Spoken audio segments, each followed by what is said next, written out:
Alors, comme on a soulevé cette question il y a quelques jours, on en a reparlé dans Halakha et au mythe de chaque jour, il y a une révolution, si on peut dire, ouais, dans la cache-route dans le monde, c'est qu'il y a une vingtaine de cache-rouillottes dans le monde, qui ont des réseaux énormes. Alors, avant, il y avait des espèces d'échelles, d'échelonnements comme ça, où on disait, il y a la Rabbanout, il y a tel Hercher, au-dessus, il y a Rablando, il y a la Haredit. C'était comme ça. Maintenant, avec le temps, les données ont changé, ont beaucoup changé. Et donc, aujourd'hui, on ne doit plus se fier au tampon d'un organisme global, mais on doit s'interroger sur chaque produit. Chaque produit, il est différent. C'est-à-dire, vous pouvez avoir quelque chose d'une rabbanoute soi-disant médiocre, et qui est très sérieux, et un produit d'une rabbanoute soi-disant méadrine, et qui n'est pas sérieux. Pourquoi ? Parce qu'il y a des contingences financières énormes, qui fait que plus les réseaux s'ouvrent, et plus et comme il y a une grande demande de cache-route aujourd'hui dans le monde, de plus en plus, une demande de cache-route énorme, alors automatiquement, il peut arriver que les critères que tel et tel vat cache-route exige descendent. Parce que le bonhomme va lui dire, écoute, moi j'ai la possibilité, tu as 13 concurrents. Donc, ou tu me casses pas trop les pieds, ou je te donne pas à toi le tampon.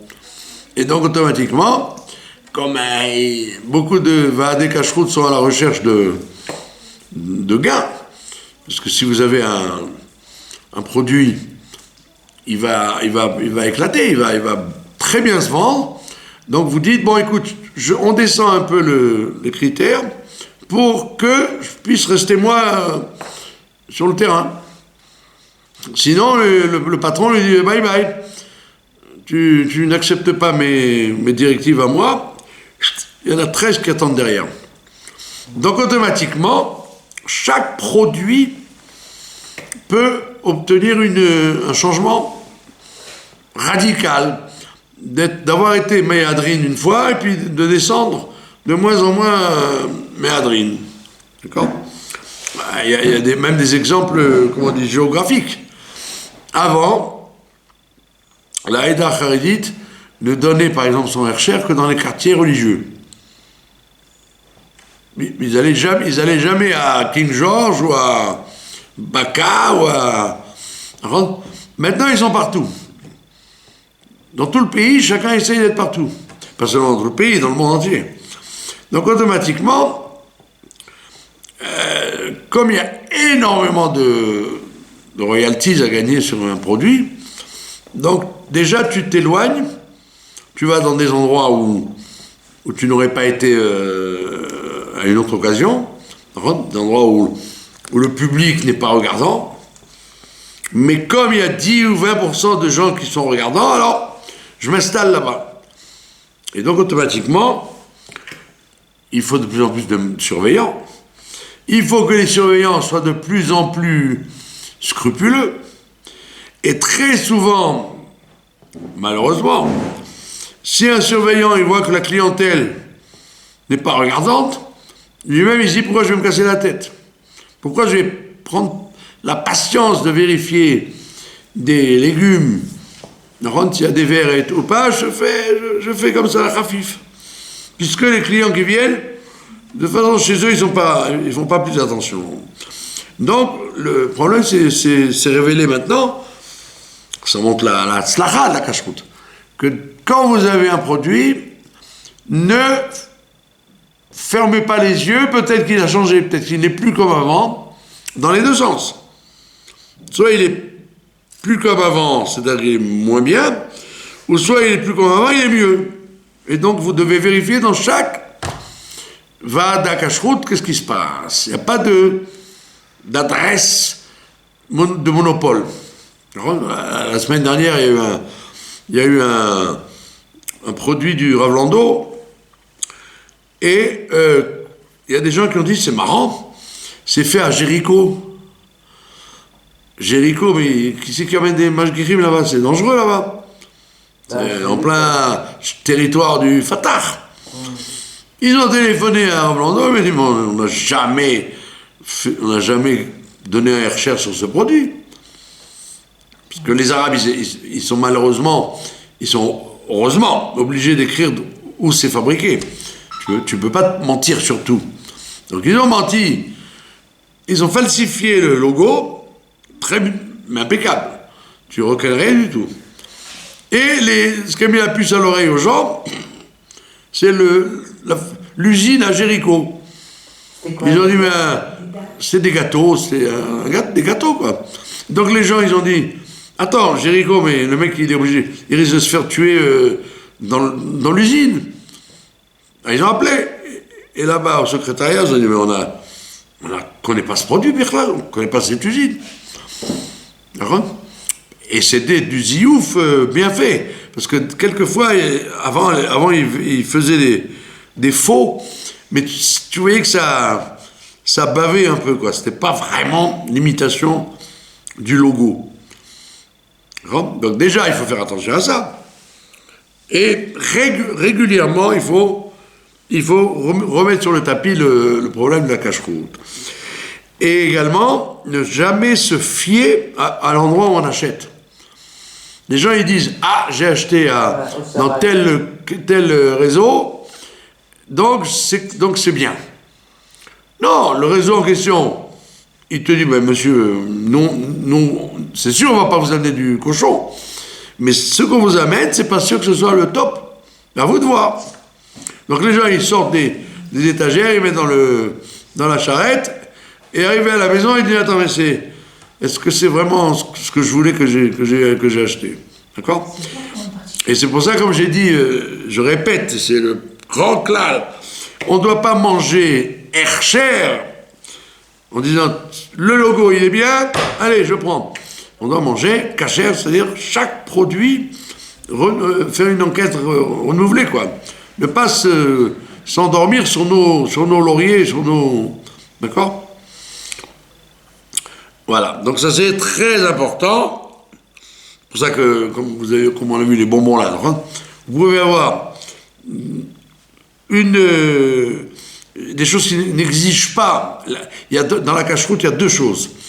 Il y a les usines qu'on cachérise et les rabbanim qui ne font que vérifier si c'est bien ou pas. Mais ils ne cachérisent pas. C'est deux démarches. Donc la démarche dans les bonbons, par exemple, c'est des fois il y a écrit production spéciale.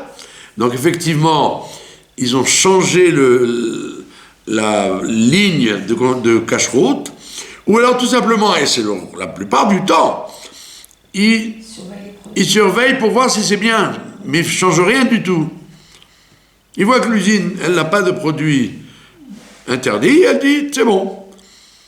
Donc c'est beaucoup plus compliqué quand vous êtes obligé de cachériser une usine que quand vous êtes simplement à vérifier la valeur de l'usine. Par exemple, dans l'huile d'olive, par exemple. Dans l'huile d'olive, comme il y a beaucoup, ou dans le miel et l'huile d'olive, c'est des produits très compliqués. Vous allez en Espagne, alors ils vont, le Badatz ou le Bat Yosef ou le Rav Rubin ou Lando, ils vont en Espagne, c'est un des plus grands producteurs d'huile d'olive, et ils vont chez un monsieur, bonjour monsieur, est-ce qu'on peut voir comment on fait de l'huile d'olive? Mais oui, pas de problème. Moi, vous allez vendre pour les juifs? Oui. Pour moi, c'est 20 ou 30% de plus. J'accepte. Donc le mashgiach vient voir. S'il n'y a pas des mélanges d'huile étrangère, s'il n'y a pas C'est vraiment les olives qu'on voit et le betabad, le pressoir fermé, c'est bon. Et donc il ne cachérise rien. Il voit que l'usine, elle est ce qu'elle dit, elle le vend.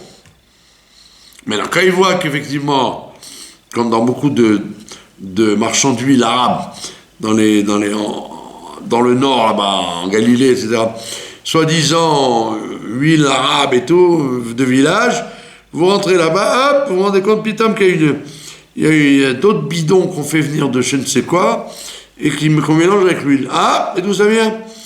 Ah non, c'est un... Ah, ok, pas d'Hercher. Je ne sais pas d'où ça vient, pas d'Hercher. Pareil pour le miel. Dans le miel, vous avez énormément de trafic de miel. Donc il faut être sûr que le miel est vraiment un miel d'abeille et pas un ersatz avec une belle couleur de miel. En réalité, c'est du sucre, c'est de l'eau, c'est des tas de trucs en plus. Alors, ok, des fois c'est cachère, mais c'est pas du miel. Mais des fois, c'est pas cachère, c'est-à-dire qu'ils rajoutent une espèce de graisse, une émulsion, etc. Et ils vendent ça comme du miel. Donc ça, il faut évidemment... Donc c'est pour ça qu'on a pris l'habitude, et c'est une très bonne habitude, de n'acheter que des produits où il y a une surveillance, pour avoir la tête tranquille. Sauf exception où il n'y a aucun risque, il faut prendre l'habitude de dire « je veux le tampon dessus ». Je ne fais pas confiance s'il n'y a pas un Hercher dessus. Dans les sardines, on voit ça. Les sardines marocaines, par exemple, elles n'ont pas de verre. C'est des bancs de sardines vérifiées où il n'y a pas de verre. Donc, quand vous avez Marpoud ou Beth Yosef dessus, vous êtes tranquille. Mais il y a des sardines dans le monde qui sont des sardines véreuses. Et à ce moment-là, donc vous êtes obligé que ce soit un Hercher très sérieux.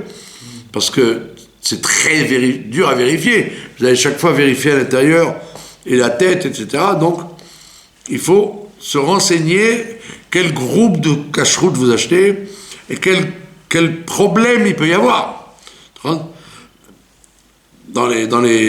Aujourd'hui, avec tous les problèmes de lait, il y a énormément de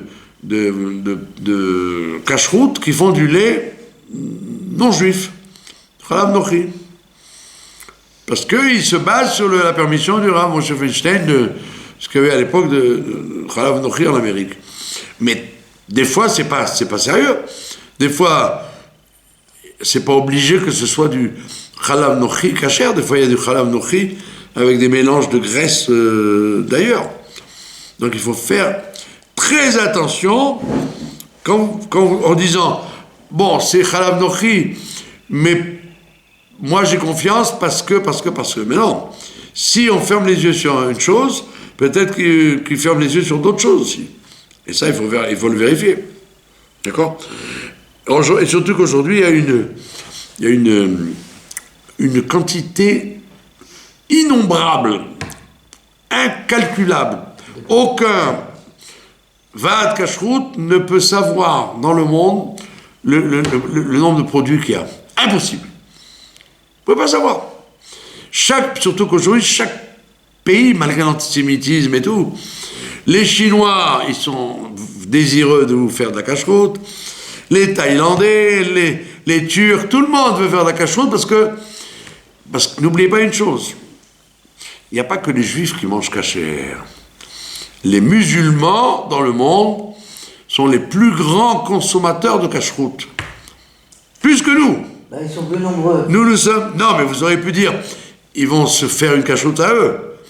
Eh ben non, il y a un les Américains, les Américains, les Arabes dans le monde entier, ils ont plus confiance dans la cacheroute des Juifs que de leur propre surveillance à eux s'il y en avait une. Comment ça s'appelle Et c'est pour ça que OU, par exemple, OU, ils ont le plus gros réseau de cacheroute du monde parce que à part les chrétiens qui font attention à manger sainement et qui disent quand on achète juif, c'est plus sain, il n'y a pas de trafic de produits au milieu. Mais le rôle des acheteurs d'Oyou dans le monde, c'est des musulmans. Qui disent, Oyu, tu peux être tranquille. Il n'y a pas de... Il n'y a pas de cochon. Ils ne boycottent pas ça. Ah non. Ils ne boycottent pas. Les ondes. Au contraire, le monde entier est à l'affût de la cache-route. Et c'est pour ça, donc, quand vous avez un choix énorme de produits, vous êtes obligé de savoir si effectivement ils ont fait attention pour que les goïs achètent ou pour que les juifs achètent. D'accord? Voilà. Maintenant, c'est une petite parenthèse qu'on répète tout le temps. Il y a des gens qui adorent ce qu'ils appellent manachama. Les trucs, les soupes, les plats déjà prêts, il suffit de mettre de l'eau chaude dedans. On appelle ça manachama. Ouais, les enfants raffolent de ça, les gens seuls, ils raffolent de ça parce que il n'y a rien à faire, quoi. Tu fais bouillir de l'eau, tu mets dans le truc, déjà, même le kéli lui-même, c'est comme une marmite. Et tu manges. Et donc il faut faire très attention, parce que dans manachama, il y a deux sortes. Il y a la production israélienne et la production cachérisée en Chutz Laaretz. Donc vous achetez par exemple un truc aux champignons, avec des pâtes, etc. Mais c'est fabriqué par Knorr en Norvège. Alors vous dites, Knorr, il y a Badatz ici, c'est bon. Ah non, en Norvège, il faut cachériser l'usine. Parce qu'il n'y a pas que des pâtes et des champignons. La même usine fait poulet et cochon et viande. Donc le Hercher qui donne le Hercher, il cachérise l'usine. Alors, c'est très difficile de cachériser une usine de viande et de poisson et de poulet. Vous avez compris? Donc il y a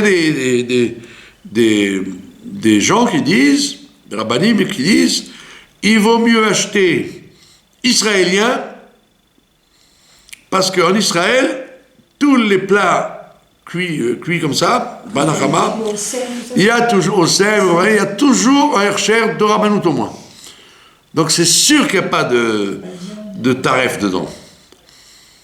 Donc même si vous achetez par exemple le parvé de chez Knorr ou de chez Osem, le parvé israélien, il est 100 fois plus cachère que le méadrine que vous achèteriez en Chutz Laaretz, parce qu'il a fallu cachériser les passes itsour de millions de choses, et c'est pas du tout évident de nettoyer les tuyaux, nettoyer les marmites.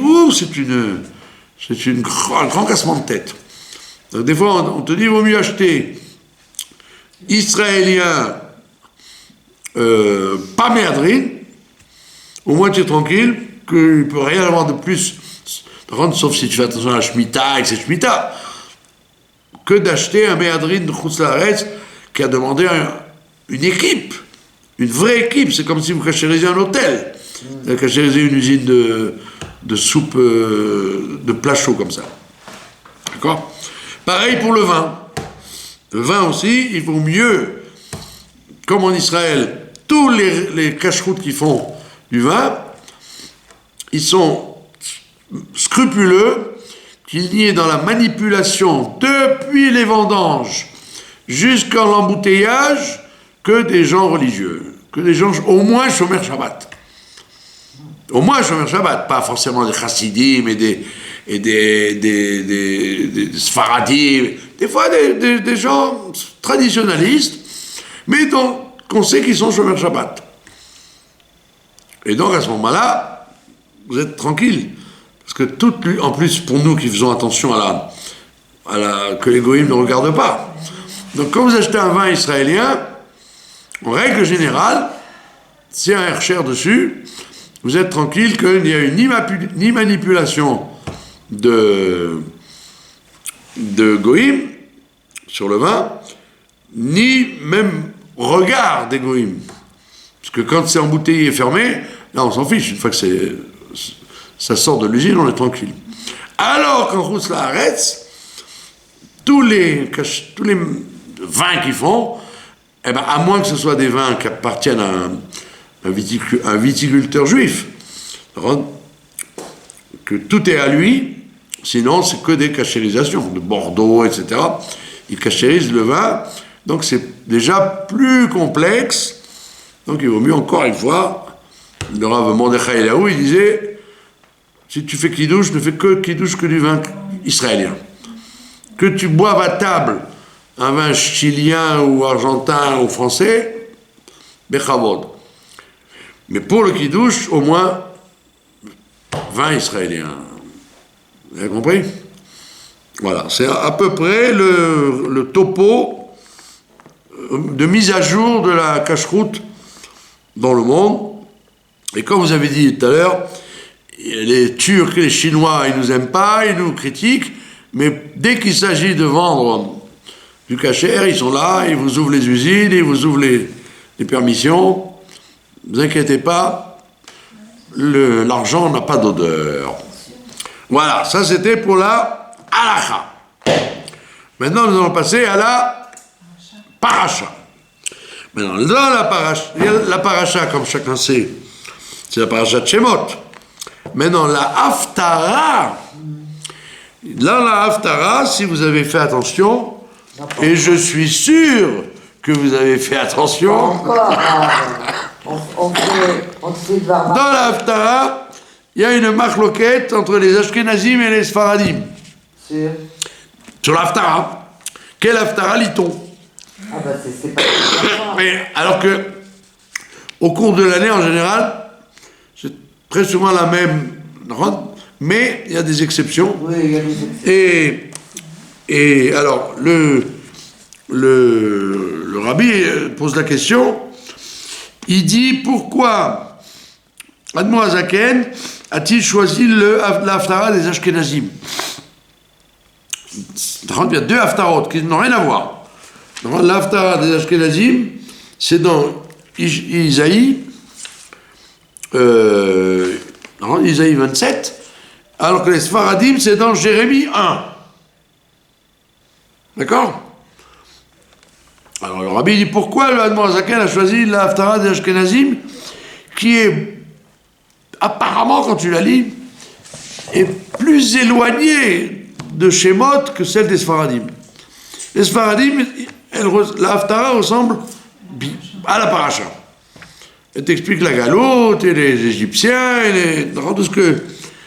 Alors le rabbi demande pourquoi Admor Hazaken a choisi celle des Ashkenazim. Qu'est-ce qu'elle a de spécial? Qu'est-elle de spécial? Et la réponse, elle est qu'en vérité, il y a écrit là-bas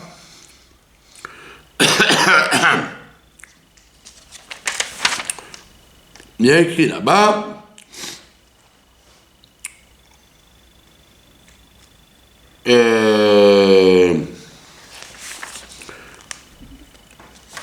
un truc très important. Ve'aya bayom hahu itaka b'shofar gadol. En ce jour-là, il sera sonné du grand chauffard. Ou baou haovdim, et vont venir les perdus be'eretz Ashur de la terre de richesse. Et le rabbi dit c'est l'Amérique et l'Europe. Wow.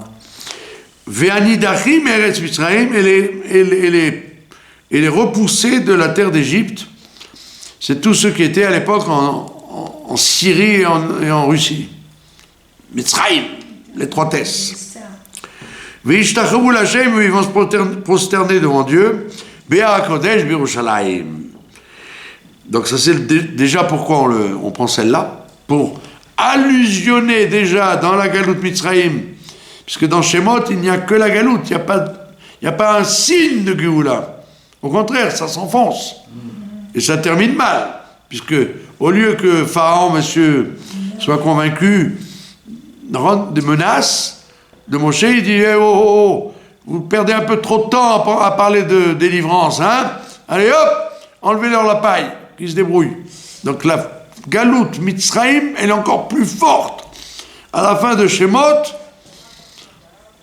qu'au début.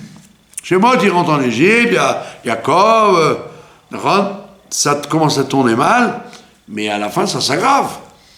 Au moment où Moshe, on lui dit, c'est bon, Pharaon va craquer, il va délivrer tout le monde, pas du tout, non seulement il craque pas, mais il dit, vous allez voir ce que vous allez voir. Donc ça termine en, comme on dit chez nous, en point de suspension inquiétant. Ça fait très peur. Donc là, la Haftara des Ashkenazim, elle te donne l'espoir qu'un jour va venir où on va entendre le chauffard Gadol. Amen. Donc ça veut dire qu'on parle déjà de la galoute ultime, celle de Rome. Donc on a déjà traversé toutes les autres galouillottes, en positif. Maintenant, il rajoute quelque chose, et c'est là la Nekuda. C'est là la Nekuda, parce qu'avant de dire ça, qu'on va entendre le chauffard Gadol, dans le verset d'avant, il dit Ve'aya bayom hahu, en ce jour-là, Yarbot Hashem mishibolet hanahar, Dieu il va secouer Shibolet hanahar, c'est-à-dire de la galoute, l'épi du fleuve. Ça s'appelle la galoute. Ad Nachal Mitzrayim, et c'est là la clé. La clé, elle est là. Ve'atem teluktu klechad echad bnei Israël. Et vous serez récoltés un par un des bnei Israël. Alors, et c'est là que le rabbi dit, voilà pourquoi Admorazaken a choisi cette haftara. Parce que dans toutes les autres galouillottes, que ce soit Mitzraïm, Bavel, Paras, Yavan, qui était délivré, c'était la Ouma israélite, le peuple. Mais comme disent les Mefarshim, il n'y a toujours que 20% qui sont sortis. La grosse majorité, elle est restée en galoute. Que ce soit Mitzraïm, que ce soit la Perse, quand il s'appelle Ezra, il revient pour reconstruire le temple, ils étaient très très peu. Tout le monde a voulu rester là-bas. Et donc on a reconstruit le temple, on a reconstruit le nationalisme juif sur sa terre avec une poignée de gens. Avec les Grecs, aussi pour. On a chassé les Grecs avec le Hanouka et le Bet Amikdash et tout. Mais il y avait une assimilation colossale de gens qui étaient hellénistes. Vient la galoute de Rome, la dernière, celle-là, la nôtre. Là, le bon Dieu, il dit, non, il n'y a plus de Ouma israélite. C'est pas la Ouma. C'est chacun. Je vous rassemblerai, je vous cueillerai un par un. Et donc, c'est pour ça qu'il a écrit, une fois que j'aurai fini de vous cueillir un par un, alors on entendra le chauffard Gadol pour vous délivrer. Ça veut dire que d'où la chita de la chassidoute, de répéter toujours Lo idach mimenu nidach. Il n'y en a pas un qui sera laissé de côté. Aucun ne sera repoussé. Ils reviendront tous. Un par un. C'est pour ça que ça prend un temps fou. Parce que, à l'époque où c'était comme en Égypte, qui est le prototype de la Géoula, en Égypte, le temps est venu, prêt ou pas prêt, on s'en va. Vous n'êtes pas prêt, eh ben vous restez. Et voilà, qu'est-ce qui s'est passé? Il y avait plus de Erev Rav qui sont sortis avec eux que de descendants d'Abraham, Israël et Yaakov qui ont voulu descendre, qui ont voulu sortir. Donc ça veut dire que dans les autres galouillottes, il y avait un timing très court, dont on te dit, tu as respecté le timing, kol hakavod, tu n'as pas respecté le timing, tant pis, on s'en va. On sort, la galoute. Cette galoute-là, vous voyez bien que le timing, il est non-stop. Il n'y a pas de problème, ça roule. tu peux continuer, la galoute continue. Pourquoi? Parce que Dieu attend. Dieu attend le retour de celui-là, et de celui-là, et de celui-là, et de celui-là, et de celui-là. Et ça prend du temps. Puisque les gens, que Dieu les bénisse, ils sont durs à la détente. D'accord? Comme les gens sont durs à la détente, et le bon Dieu il dit, attends, mais je suis désolé, moi, je cueille un par un. J'ai pas le choix. Puisque je veux délivrer tout le monde. Je ne délivre pas le peuple, la Oumma israélite. Je délivre chaque individu en tant que tel. C'est pour ça que la Chassidoute Chabad, elle met l'accent sur le côté individuel de la Géoula. Pas seulement sur le côté klali, général de tout le monde. Et c'est pour ça, donc le Rabbi il dit, voilà pourquoi Admor Hazaken a choisi cet haftara-là, parce que, pour te dire, non seulement on ne se contente pas, comme dans la haftara séfarade, de parler la galoute elle est dure, et la galoute elle est dure, et la galoute elle est dure, on te donne l'espoir que tu penses que ça va s'arrêter, et on te donne les conditions comment ça va s'arrêter. Alors, c'est pour ça que d'un autre côté, c'est désespérant. Parce que si je dois attendre un par un, on n'est pas sorti de l'auberge, comme on dit chez nous. On arrivera au terme. Voilà, tu risques d'arriver au terme des 6000 ans. Bah oui. Si ça va sous ce biais. Mais comme le bon Dieu, il est pressé, alors il fait des événements, malheureusement, de secouer le cocotier de plus en plus, de réveiller de plus en plus des couches de gens endormis, qui fait que chacun fait son tikkun, son tikkun, son tikkun, et donc chacun peut dire, voilà, c'est bon, je suis... I am ready. Are you ready? Vous avez compris? Donc c'est pour ça que l'Haftara elle a été choisie en fonction de la... pas en fonction de parler de la galoute, mais en fonction de parler de la délivrance.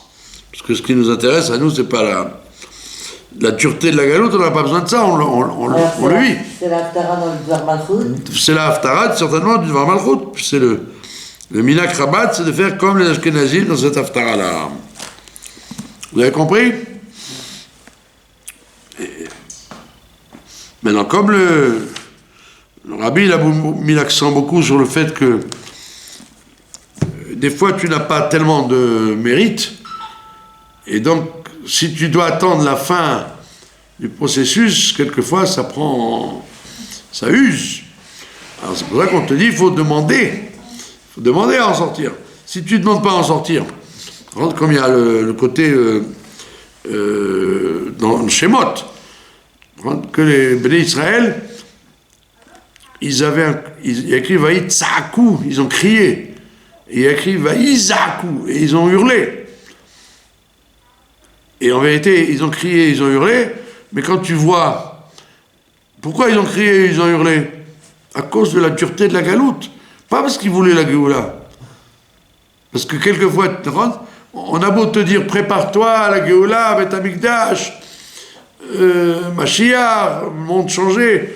Oui, des fois, les gens disent, ouais, écoute, moi j'ai d'autres préoccupations. Non, pas de chafoué, j'ai d'autres préoccupations que de voir un monde merveilleux. Je voudrais sortir de mes problèmes. Je suis écrabouillé par les drames et les complications, etc. Donc le Rabbi te dit, regarde, en Égypte, c'était ça. Ils n'avaient pas un désir de recevoir la Torah au Sinaï. Ils n'avaient pas un désir de rentrer en Eretz Israël. Ils avaient surtout un désir de ne pas souffrir. Vaïtzakou, vaïzakou. Et donc ne pas vouloir souffrir dans la galoute, c'est aussi une bonne chose. On ne peut pas exiger de tout le monde qui veuille le top, qui veuille le Beth Amikdash, la vérité du monde qui éclate dans le monde, la méchanceté qui part. Les gens déjà, ils sont dans leur misguérette à eux, ils veulent sortir de leur étroitesse, de leur Mitzraïm particulier. Et le rabbi dit, c'est effectivement, c'est bien, ça s'appelle bien. C'est pas, tu vas pas dire à quelqu'un, ah, tiens, tu es mesquin, c'est tout ce qui t'intéresse, ne plus avoir de problème. Mais il dit, ben oui, moi je suis pas à la madriga de vouloir voir Aaron Cohen au Beth Amikdash et manger le Corban Pessah. Je suis à la madriga que la galoute me laisse tranquille. Je ne sois pas écrasé, écrabouillé par la galoute.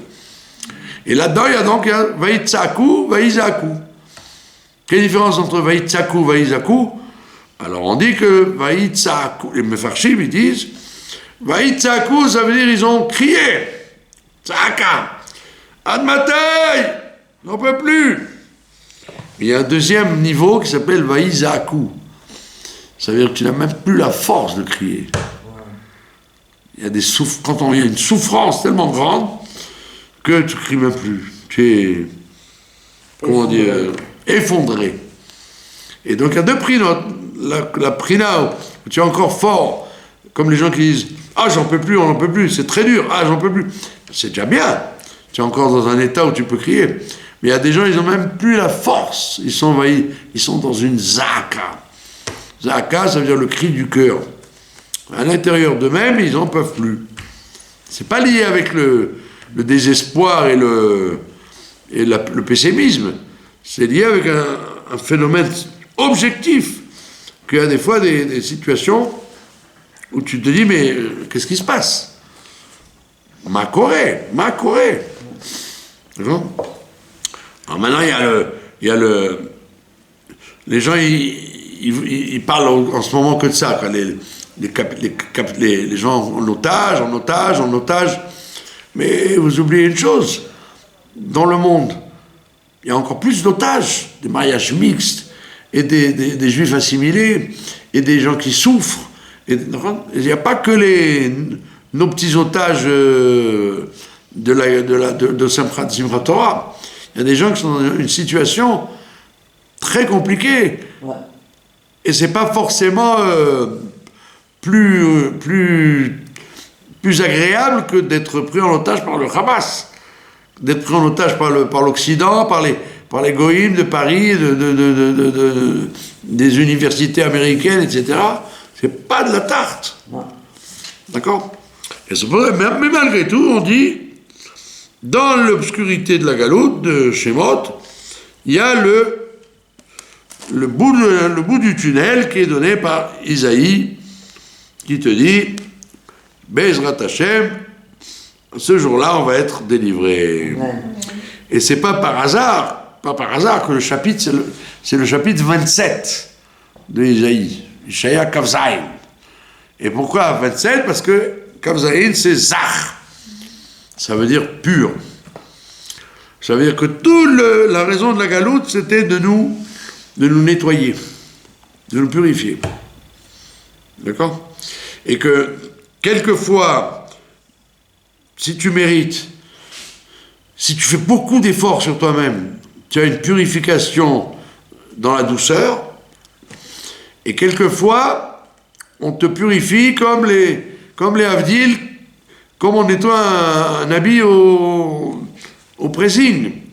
Il faut des trucs chimiques et des fois, le nettoyage, il est beaucoup plus douloureux. Et ça, quelquefois, on ne choisit pas. Tu dois demander à Dieu d'atténuer les épreuves et les drames, mais quelquefois, on n'y échappe pas. C'est obligé de passer par ça. C'est la galoute, c'est comment vous dites, cleaning, hein? C'est le nettoyage à sec. Dry cleaning. Vous n'avez pas le choix, c'est le nettoyage à sec de la neshama pour mériter la Géoula. Voilà, donc Yehi Ratson que ce Shabbat, nous voyons, avant de rentrer dans le Chodesh Shvat, la réalisation, Shabbat Mevarchim, la réalisation des prophéties de Ishaïa. Voilà, je vous remercie de votre attention.